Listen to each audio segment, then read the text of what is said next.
नमस्कार, आप देख रहे हैं न्यूज 24। मैं हूं आप सभी के साथ विपनेश माथुर। देश जनरल विपिन रावत और उनके साथियों को आज आखिरी सलाम कर रहा है, उनको याद कर रहा है, श्रद्धांजलि अर्पित कर रहा है।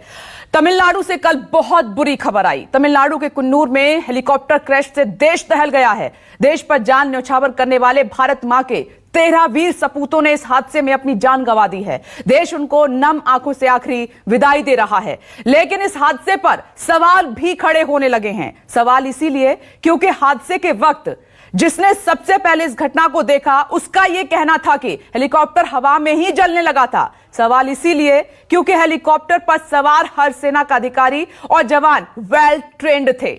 सब पैराशूट लेकर कूदते तो जान बच जाती, लेकिन ऐसा क्यों नहीं हो पाया? यह सवाल हर किसी के मन में है, जिसका जवाब नहीं मिल पा रहा है। सवाल इसलिए भी कि देश के इतने बड़े अधिकारी को ले जाने वाले हेलीकॉप्टर में अगर तकनीकी खराबी आई तो उसे पहले क्यों नहीं चेक किया गया? सवाल बहुत हैं और सबका जवाब आज राजनाथ सिंह लोकसभा और राज्यसभा में देंगे। इसके बाद एयरफोर्स अपनी जांच भी कर रहा है, लेकिन देश भारत मां के वीर सपूतों को खोकर सदमे में जरूर है। देश के सबसे बड़े जनरल का पार्थिव शरीर आज दिल्ली लाया जाएगा और उनका कल पूरे राजकीय सम्मान के साथ अंतिम संस्कार किया जाएगा। देश को अपने सीडीएस पर गर्व है और देश उनकी शहादत क्यों और कैसे हुई इसका जवाब चाहता है। ये 4 तस्वीरें इस वक्त आपकी टीवी स्क्रीन पर। और एक बड़ी खबर, हादसे के पहले का वीडियो सामने आया है। हादसे के फौरन पहले का वीडियो सामने आया। देख रहे हैं वीडियो में हेलीकॉप्टर गायब होते दिखाई दिया है। ये इस वक्त की एक और बड़ी खबर है। जब हादसा हुआ, हेलीकॉप्टर क्रैश हुआ, ये देखिए, ये तस्वीरें आपके सामने। वहां मौसम जरूर खराब था, आसमान में वो हेलीकॉप्टर गायब हो जाता है, दिखाई नहीं देता है। लोग नीचे खड़े हुए हैं जो अपने कैमरे में उसको कैद भी कर रहे थे, रिकॉर्ड भी कर रहे थे। हेलीकॉप्टर उड़ान भर रहा था। सीडीएस विपिन रावत, उनकी पत्नी, अन्य स्टाफ मौजूद था और अचानक से देखते देखते बादलों में ही हेलीकॉप्टर गायब हो जाता है।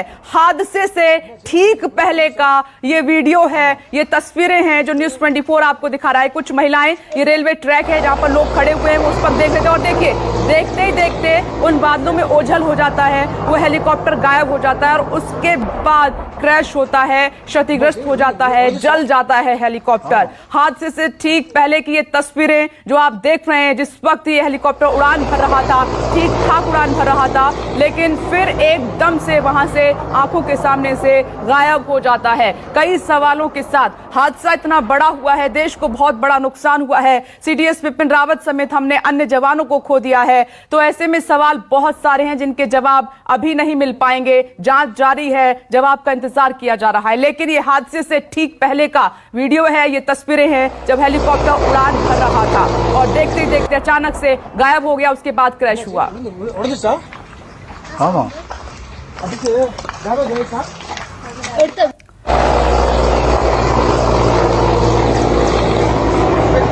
तमिलनाडु कुन्नूर से हैं ये तस्वीरें, हादसे के ठीक पहले की ये तस्वीरें। वीडियो जो सामने आया है वो हम आपको दिखा रहे हैं। एक और खबर का रुख कर लेते हैं। सीडीएस विपिन रावत के हेलीकॉप्टर हादसे पर रक्षा मंत्री राजनाथ सिंह आज संसद में बयान देंगे। राज्यसभा में 11:30 बजे वो बयान देंगे, ब्रीफ करेंगे इस पूरे हादसे को लेकर रक्षा मंत्री। और उसके बाद ठीक 12:15 बजे का समय है जब वो लोकसभा में आएंगे और ब्रीफ करेंगे इस पूरे बड़े दर्दनाक हादसे को लेकर, जिसमें सीडीएस विपिन रावत, उनका परिवार और अन्य जवानों को देश ने खोया है, जिनकी शहादत पर देश को गर्व है। लेकिन कई सवाल इस हादसे से जुड़े हुए पीछे छूट गए हैं, जिनके जवाब मिलने का इंतजार हो रहा है। और इस वक्त मेरे सहयोगी पवन मिश्रा हमारे साथ मौजूद हैं। पवन, बहुत बड़ा हादसा हुआ है, अभी क्या अपडेट है आपके पास? बिल्कुल, आपको विपनेश बता दें कि जो अंतिम यात्रा कल सीडीएस की जो होगी, उसके लिए कुछ देर बाद दिल्ली ट्रैफिक पुलिस की तरफ से एडवाइजरी जारी किया जाएगा ट्रैफिक रूट को लेकर, क्योंकि ये आशंका जताई जा रही है कि हजारों लोगों की भीड़ इस अंतिम यात्रा में हो सकती है। विपनेश, सवाल कई हैं, जवाब भी दे दिया जाएगा, लेकिन क्या इस सवाल जवाब से सीडीएस हमारे बीच हैं? जवाब यही है कि सीडीएस हमारे बीच नहीं रहे हैं। साल 2015 में भी इस तरह की घटना हुई थी नागालैंड के दीमापुर में, जब सीडीएस ने मौत को मात दे दिया था। हालांकि वो सीडीएस नहीं थे। उस वक्त भी साल 2015 में जो है फरवरी का महीना था, हेलीकॉप्टर क्रैश हुआ था, लेकिन उनकी जान बाल बाल बच गई थी। 1 घंटा 45 मिनट पहले पूरे सिक्योरिटी की जांच की जाती है, वेदर डिपार्टमेंट की तरफ से रिपोर्ट दिया जाता है। जब कोई अधिकारी या बड़ा अधिकारी जब मौके से गुजरता है, हवा की बात करें या सड़क की बात करें, पूरी ट्रैफिक एडवाइजरी जारी किया जाता है। और इतना फास्ट ट्रैक डबल इंजन का हेलीकॉप्टर ये क्रैश होता है, तो क्या ऐसी जानकारी थी या नहीं थी, या फिर क्या मजबूरी रही थी सीडीएस के जल्द से जल्द वहां पहुंचने, क्योंकि वो तो सिर्फ एक लेक्चर क्लासेस था, ऐसा कुछ था नहीं कि वहां अगर देर से भी पहुंचते तो कुछ ऐसा छूट सकता था। और जब सीडीएस बनाए गए थे, तब अगर देखा जाए तो हर मोर्चे पर वो खड़े उतरते थे, सीधा बॉर्डर पर पहुंचकर सैनिकों को आत्मबल बढ़ाते थे। और चीन का जवाब जो है वो यही कहते थे कि चीन का कार्ड सिर्फ भारत के पास है, और चाइना कुछ भी कर ले, भारत न झुकने वाला है न पीछे जाने वाला। जब सीमाओं पर सेना की अगर बात करें, सैनिकों का जमावड़ा चीन की तरफ से किया जा रहा था लद्दाख में, वहां भी हमारे सैनिकों को वहां भेजा गया था, और हर मोर्चे पर हर मौसम में डटकर खड़ा होकर मुकाबला करने की बात कही गई थी। तालिबान की अगर बात करें, अफगानिस्तान पर जब वो कब्जा शुरू किया था, हिमाचल में हम सीडीएस वहां पर मौजूद थे, दौरे पर गए थे, बॉर्डर पर लोगों से मिल रहे थे, सैनिकों से मिल रहे थे, और साफ तौर पर कहा था कि हमारे पास कंजर्वेटिव प्लान है, यानी ए से लेकर जी तक हमारे पास प्लान है, और हर स्थिति से संभालने के लिए हम तैयार हैं, और एक साथ दोनों देश से हम लड़ने के लिए तैयार हैं। चीन की बात तो कह ही रहे थे, साथ साथ पाकिस्तान को भी मुंह तोड़ जवाब देने के लिए हर वक्त वो खड़े रहते थे, और एकदम मीडिया फ्रेंडली भी थे। कुछ महीने पहले ही हमारी उनसे मुलाकात हुई थी, जब ऑस्ट्रेलिया के रक्षा मंत्री हमारे देश में आए थे, और एक संयुक्त साझा प्रेस कॉन्फ्रेंस होना था, स्टेटमेंट देना था आरएम के साथ, राजनाथ सिंह जी के साथ, वहां पर हमारी मुलाकात हुई थी। बिल्कुल मीडिया फ्रेंडली थे और लोगों से आत्म के साथ मिलते थे। तो एक बात और ये कहते थे कि चीन से भले हम थोड़ा पीछे हैं, इस बात को मानते थे, लेकिन उनका यही एक तरीका था कि कम्युनिकेशंस को लगातार स्किल्स को बढ़ा रहे थे, क्योंकि सेना की मजबूती कम्युनिकेशन से ही होती है। उनका यही मानना था कि अगर कम्युनिकेशन स्किल हमारी मजबूत रहेगी तो हम सबसे आगे जल्द से जल्द वहां पर पहुंच सकते हैं। साथ ही इनके सीडीएस बनने के बाद सैनिकों की अगर बात करें, सेनाओं की बात करें, कौन से हथियार को जल्द से जल्द लाना है, सबसे पहले और सबसे अहम कैसे हमारी सेना को मजबूत और ताकत बनाना है, इस पर भी वो काफी गंभीर सोचते थे और विचार भी करते थे। निजीकरण की अगर हम बात करें, ऑर्डिनेंस फैक्ट्री का जब निजीकरण की बात सामने आई, उनका यही कहना था कि देश की तरक्की और सेना की तरक्की, सेना की ताकत उनके लिए सबसे अहम और सबसे मायने रखता है। हर युवाओं को सबसे स्किल करते थे, ज्यादा से ज्यादा। बिल्कुल पवन, आप सही कह रहे हैं, देश के लिए और दुश्मनों के लिए बहुत बड़े प्लान उनके पास थे, और हम वक्त वक्त पर सुनते भी रहे उनकी जुबानी।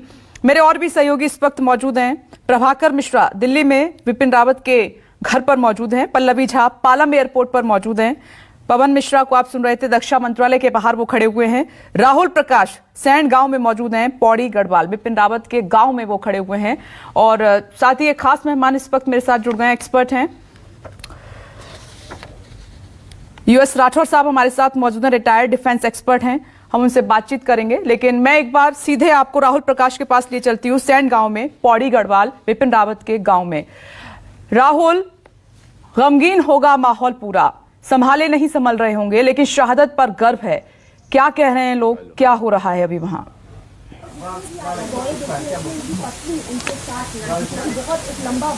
देखिए, जिस तरीके की तस्वीर सबने देखी, जो अचानक से खबर आई, वो लोगों ने पहले विश्वास नहीं किया, और जिस तरीके की ये खबर आने लगी थी कि वो कहा जा रहा था कि एक क्रिटिकल है, तो लोग यहाँ दुआएं करने लगे। ये पूरा जो गांव है, पहले मैं एक तस्वीर इस गांव की दिखाऊं, और उस पैतृक घर में मौजूद हूँ, वो घर में दिखा दूं, और गांव की एक तस्वीर दिखा दूं कि जहां उनका एक बेहद लगाव था। इस गांव के लोग जब उनसे मिले थे 2018 में, जब उनका आना हुआ था, जिन्होंने ये कहा था कि मैं पलायन को रोकूंगा, यहाँ अपने गांव में लोगों को रखूंगा, सड़क का निर्माण करूंगा, स्कूल की बात कर रहे थे, कई ऐसी बातें थी जो उस गांव को रोके रही थी। यानी अब इस गांव में जो लोग हैं वो अभी इस बात पे विश्वास नहीं कर पा रहे हैं कि इस गांव को जैसा वो चाहते थे बनाना, चाहे वो मंदिर हो या छोटी चीजें हो, उसको कौन करेगा आगे। मेरे साथ उनके भाई हैं रविंद्र, ये आपने इससे पहले उनके चाचा को भी सुना था, जो इस घर में रहते हैं, उनके बेटे हैं, और पूरे घर को रोकने का मकसद उनका यही था कि वो इस गांव से एक खासा लगाव रखते थे। उत्तराखंड की देवभूमि, वो कहते थे कि यहाँ से अपने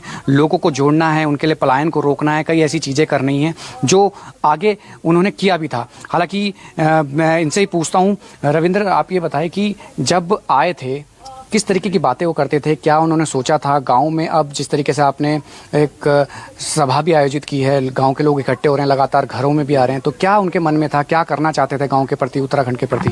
जी बहुत अच्छे व्यक्ति, धनी आदमी थे, और प्लान पे इनका विशेष फोकस था कि पहाड़ों में प्लान रुके, गांव में रिवर्स माइग्रेशन की तरफ धाम का काम, तो गांव में विकास करना चाहते थे। तो कभी ऐसा लगा था कि अब जैसे आप लोग यहाँ हैं, अब नहीं हैं आपके बीच में, आपने जो खबर सुनी है, गांव के लोग क्या कर रहे हैं? क्योंकि आपने सभा का आयोजन किया है, क्या जो चाहते थे मंदिर बनाना, स्कूल की बात कर रहे थे, पानी की बात कर रहे थे, सड़क की बात कर रहे थे, अब कौन करेगा ये? वो चाहते थे, लेकिन अब देखते हैं क्या होता है। लेकिन पूरे क्षेत्र में गम का माहौल है। अभी फिलहाल में कोई बात हुई थी इससे पहले आप लोगों की, क्या कह रहे थे? अप्रैल में आने की बात हुई थी, अप्रैल में मिलेंगे, तो अप्रैल में था उनका प्रोग्राम घर आने का, यहाँ आने का प्रोग्राम था। जी। तो फोन पे बात करते थे आप लोगों से? जी, पिताजी से बात करते थे। क्या कहते थे? ऐसी बात करते थे क्षेत्र के विकास के लिए, और घर परिवार की बातें जो होती थी वो करते थे। अब जैसे क्षेत्र का विकास है, अब अधूरा रह गया है, क्या आप लोग उसको आगे बढ़ाएंगे? प्लान के जो उनकी बातें थी उनको आगे बढ़ाएंगे इस गांव में, आप रुकेंगे? बिल्कुल जी, जो उनकी इच्छाएं थी उनकी इच्छा को सम्मान करते हुए हम वैसे ही बिहार किया जाएगा। बिल्कुल विपनेश, ये उनके छोटे भाई हैं, कज़न भाई हैं, और यही पैतृक गांव है और पैतृक घर है जिसमें वो आए थे। और जिस तरीके से कहा जाता है कि छोटे से बड़े होने के बाद जब उनका सपना था कि सेवानिवृत्त होंगे तो यहाँ आके अपने परिवार के साथ रहेंगे, पलायन को रोकेंगे, सड़क बनाएंगे, पानी लेकर आएंगे, तमाम वो चीज़ें थी। मंदिर की एक बात की जा रही थी कि मंदिर भी बनेगा इस गाँव में। बरमूली गाँव है नज़दीक, यहाँ पे ग्राम सभा लगती है, और ये उसका सैंड गाँव है जहाँ पे ये कुछ एक घर थे जिनको वो रोकना चाहते थे।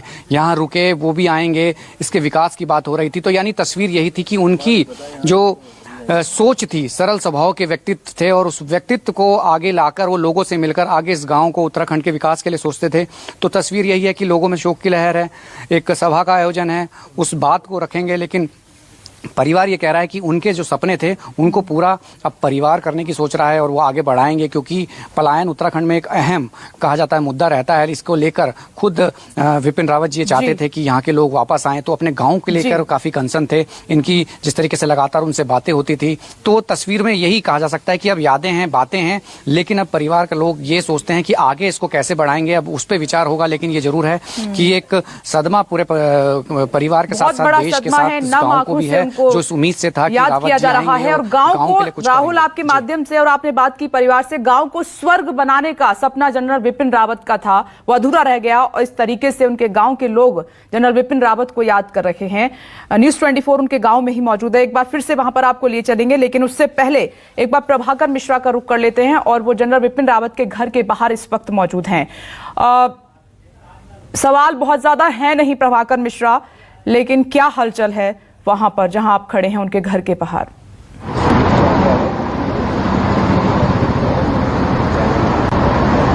विपनेश, आपके पास सवाल होते तो भी जवाब किसके पास है? पूरे देश के लोगों के सामने मन में सवाल है। सब लोग जानना चाहते हैं कि ऐसा क्यों हुआ, कैसे हुआ। और मैं जो समझ रहा हूं कि जिस खबर को मैं रिपोर्ट करने के लिए यहां खड़ा हूं कि कामराज मार्ग 3 नंबर जो उनका सरकारी निवास है, वहां पर मेरे जैसे तमाम पत्रकार हैं, सब कैमरे के सामने खड़े हैं, और बोलने के लिए किसी के पास शब्द नहीं है, क्योंकि जो लोगों के मन में सवाल है, जो देश के मन में सवाल है, उन सवालों का जवाब इतना आसानी से नहीं मिल पाएगा। जो जवाब दिए जाएंगे वो इतना आसानी से डाइजेस्ट नहीं हो पाएंगे। तो यहाँ की स्थिति में देखूं, मैं कह रहा हूं कि मेरे पास शब्द इसलिए नहीं है कि कोई भी पत्रकार नहीं चाहेगा कि उसे अपने करियर में इस तरह की खबर रिपोर्ट करनी पड़े, इस तरह की रिपोर्टिंग करनी पड़े। और सीडीएस के बारे में, विपिन रावत के बारे में कल से जितनी बातें कही जा रही हैं, जितनी सुनी जा रही हैं, सुनाई जा रही हैं, यहाँ के एक बार मैं दिखाना चाहूंगा कि ये जो यहाँ पर सन्नाटा पसरा हुआ है, ये पूरे देश में कुछ इसी तरह का गम का माहौल है। हमारी मजबूरी है कि हम अपने कैमरा लेकर के यहाँ पहुंचे हुए हैं, लेकिन इस मजबूरी में शब्द नहीं है। आप हमारे तमाम सहयोगी, तमाम पत्रकारों के कैमरे देखेंगे, सब लोग अपने अपने कैमरे से देश को दिखाने की कोशिश कर रहे हैं। इसलिए कि सवाल है, जैसा कि आप अपनी रिपोर्ट में बता रही थी, कि देश का सबसे उच्च पदस्थ सैन्य अधिकारी, मेजर, सबसे बड़ा सैन्य अधिकारी किस यात्रा पर निकला, और उसके सुरक्षा की अगर गारंटी नहीं हो सकती तो लोग सवाल पूछेंगे। ये देश में ही सवाल नहीं पूछे जा रहे हैं, विदेश में भी सवाल पूछे जाएंगे, सवाल खड़े होंगे, और उन सवालों का जवाब देना पड़ेगा। रक्षा मंत्री सदन में, संसद को संबोधित करेंगे, तो वहां पर कुछ मोटा मोटी बातें कही जाएंगी, ये कहा जाएगा कि जांच हो रही है, लेकिन उससे क्या होगा? जिस सैन्य अधिकारी की हम बात कर रहे हैं, जिसे देश ने खोया है, ऑपरेशन ऑल आउट उनकी उपलब्धियों में गिना जाता है। पूर्वोत्तर में शांति स्थापित करने के लिए उन्हें याद किया जाएगा। कश्मीर में जिस ढंग से उन्होंने जवाब दिया, ऑपरेशन ऑल आउट से आतंकवाद पर को काबू में करने की कोशिश की, जिस तरह से उनकी तमाम तस्वीरें दर्शकों के मन में, जेहन में ताजी होंगी जब वो बॉर्डर्स में चले जाते थे, सैनिकों के बीच जाकर उनका मनोबल बढ़ाते थे।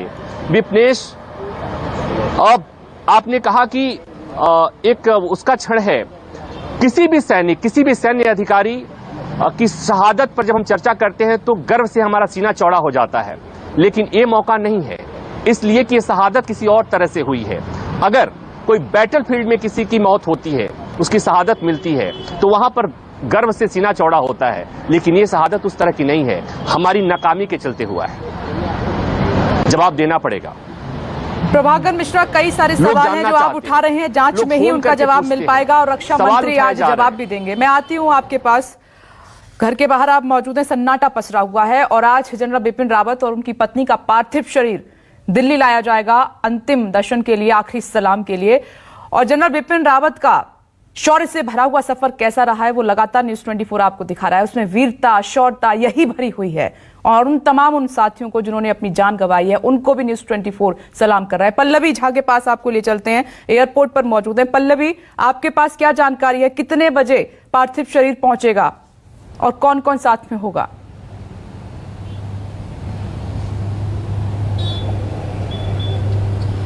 देखिए विपनेश, सबसे पहले तो यही कहूँगी कि जिस बात की चर्चा लगातार हम सभी कर रहे हैं कि एक सन्नाटा पसरा हुआ है, ये सन्नाटा पूरे देश में पसर गया है। ये दर्द, ये दुख लंबा रहने वाला है, क्योंकि अकस्मात मृत्यु किसी ने भी इस तरीके से सोची नहीं थी कि इतना दर्दनाक हादसा हो जाएगा और उसमें इस तरीके से लोगों की जान चली जाएगी, जिसमें सीडीएस, उनकी पत्नी और कई अधिकारी और जवान मौजूद थे। बात करें, इस वक्त मैं हूं पालम टेक्निकल एयरपोर्ट पर और यहां पर मेरे पीछे आप देख रही हैं गहमा गहमी हल्की बढ़ी है। हालांकि ये कहा जा रहा है कि दोपहर के बाद ही पार्थिव शरीर जो है यहां पर लाया जाएगा और यहां पर एक ऑनर का आयोजन भी किया जाएगा और उसके बाद यहां से पार्थिव शरीर जो है कामराज मार्ग के लिए निकलेगा। हालांकि अभी भी आधिकारिक तौर पर शेड्यूल आना बाकी है। डिफेंस की तरफ से एक शेड्यूल तैयार किया जाता है और वो शेड्यूल अभी भी इंतज़ार किया जा रहा है उस शेड्यूल का कि क्या क्या आने वाले जो समय में क्या क्या शेड्यूल होगा, कहाँ कहाँ से पार्थिव शरीर जो है जाएगा, एयरपोर्ट से घर, घर के बाद कहाँ होगा, उनकी अंतिम जो विदाई है वो कहाँ पर होगी, वो तमाम जो शेड्यूल है वो डिफेंस की तरफ से जारी किया जाएगा। लेकिन उससे पहले जिस तरीके से कहा जा रहा है कि रक्षा मंत्री संसद में बयान देंगे और संसद में बयान देने के बाद ही ये माना जा रहा है कि एक शेड्यूल जारी होगा।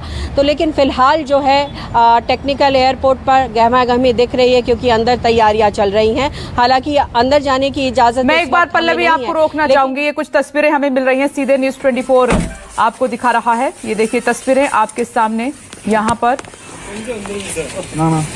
और ये ब्लैक बॉक्स की तस्वीरें हैं जो हेलीकॉप्टर क्रैश हुआ उसके बाद ब्लैक बॉक्स मिला है। ब्लैक बॉक्स की अहमियत आप सभी समझते हैं कि उसमें वो बात पता चलेगी कि आखिर क्या प्रॉब्लम हुई, क्या वजह रही जिसके चलते हेलीकॉप्टर क्रैश हुआ और देश को इतना बड़ा लॉस हुआ है। और वही ब्लैक बॉक्स के जवान अपने साथ लाते हुए, गाड़ी में रखते हुए इसकी जांच होगी। इससे पता चलेगा जो तमाम सवाल दिमाग में है, जहन में है पूरे हिंदुस्तान के तमाम अधिकारियों के, इस ब्लैक बॉक्स से वो हकीकत पता चलेगी, इसकी जांच होगी। वो तस्वीरें हम आपको लगातार दिखा रहे हैं। जवानों ने वो ब्लैक बॉक्स ढूंढ लिया है हेलीकॉप्टर क्रैश होने के बाद, क्योंकि वो एडवांस हेलीकॉप्टर, वो पायलट जिनको 15 से 20 साल का एक्सपीरियंस वीवीआईपी की सुरक्षा में लगते हैं, वो हेलीकॉप्टर क्रैश हुआ है। इतना बड़ा हादसा, देश के पहले सीडीएस बिपिन रावत, उनकी पत्नी, अदर स्टाफ को हमने खोया है। इसलिए कई सवाल हैं, ब्लैक बॉक्स से कई सवालों के जवाब मिलेंगे। ये तस्वीरें न्यूज़ 24 आपको दिखा रहा है। ये देखिए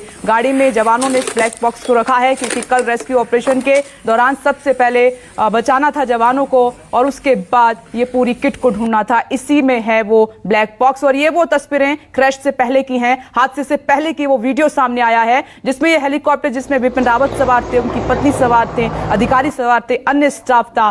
आराम से देखिए इस वक्त उड़ रहा है लेकिन मौसम खराब है, बादलों में एक तरीके एकदम से ओझल हो जाता है ये हेलीकॉप्टर। जो एक बात थी कि वहां पर बादल थे, विजिबिलिटी नहीं थी, वो यहां पर दिखाई दे रहा है कि बादल थे, बादलों में एकदम से हेलीकॉप्टर ओझल हो जाता है। लेकिन उसके बाद क्या हुआ है किसी को कुछ नहीं पता। उस ब्लैक बॉक्स से बहुत सारे सवालों के जवाब मिलेंगे। एक बार मैं यूएस राठौर साहब का, कर्नल यूएस राठौर साहब का रुख कर लेती हूं। सर, ब्लैक बॉक्स मिल गया है हमें, कई सवालों के जवाब ये ब्लैक बॉक्स देगा कि क्या वजह रही, क्या तकनीकी खराबी हुई, वजह पता चल पाएगी हमें इससे?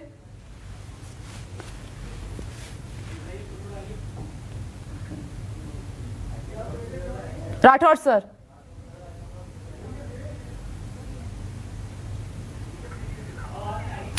राठौर सर के पास मेरी आवाज नहीं पहुंच पा रही है, लेकिन मैं ब्रेक के बाद वापस आऊंगी तो इस ब्लैक बॉक्स को लेकर सवाल करूंगी और उसका जवाब मैं उनसे जानने की कोशिश करूंगी। एक छोटा सा ब्रेक ले रहे हैं, फौरन लौटेंगे।